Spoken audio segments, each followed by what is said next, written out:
एक घने जंगल में जहाँ हर तरह के जानवर रहते थे, वहाँ एक छोटा बच्चा राहुल अपनी दादी के साथ रहता था। दादी ने उसे हमेशा अद्भुत कहानियां सुनाई थीं, लेकिन राहुल को कभी विश्वास नहीं हुआ कि जंगल में सचमुच जादू हो सकता है। एक दिन जब राहुल अपने दोस्तों के साथ खेल रहा था, उसने एक चमकती हुई किताब देखी। किताब में सुनहरे अक्षरों में लिखा था, जंगल का जादू। राहुल ने किताब उठाई और उसे खोलते ही चारों ओर रोशनी फैल गई। अचानक उसके सामने एक सफेद खरगोश प्रकट हुआ जो बात कर सकता था। खरगोश ने कहा, नमस्ते राहुल, मैं जादुई जानवरों की दुनिया का रक्षक हूँ। राहुल चौंक गया, लेकिन उसने खरगोश की बात ध्यान से सुनी। खरगोश ने बताया कि जंगल में एक बुरी जादूगरनी ने सभी जानवरों के ऊपर एक श्राप डाला है।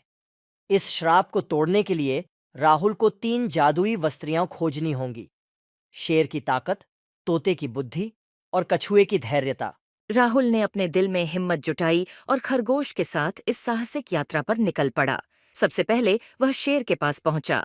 शेर ने कहा, अगर तुम मेरी पहेली सुलझा सको तो मैं तुम्हें अपनी ताकत दूंगा।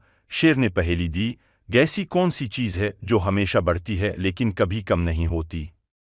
राहुल ने कुछ देर सोचा और फिर मुस्कुराते हुए कहा, वह है उम्र। शेर ने प्रसन्न होकर उसे अपनी ताकत का वरदान दिया।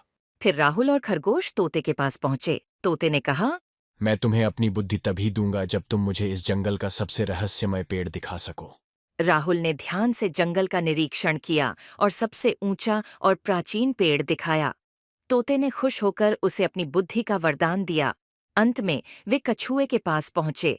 कछुए ने कहा, मेरे धैर्य को प्राप्त करने के लिए तुम्हें मेरे साथ इस नदी को पार करना होगा, लेकिन धीरज के साथ। राहुल ने कछुए के साथ धीरे धीरे नदी पार की और कछुए ने उसे अपना धैर्य का वरदान दिया। अब तीनों वरदानों के साथ राहुल और खरगोश बुरी जादूगरनी के पास पहुंचे।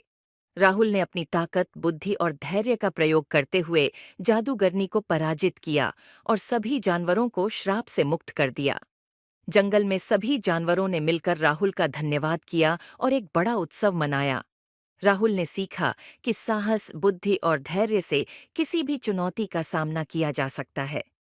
इस तरह राहुल और उसकी दादी ने हमेशा के लिए जादुई जंगल में खुशी खुशी रहने का फैसला किया।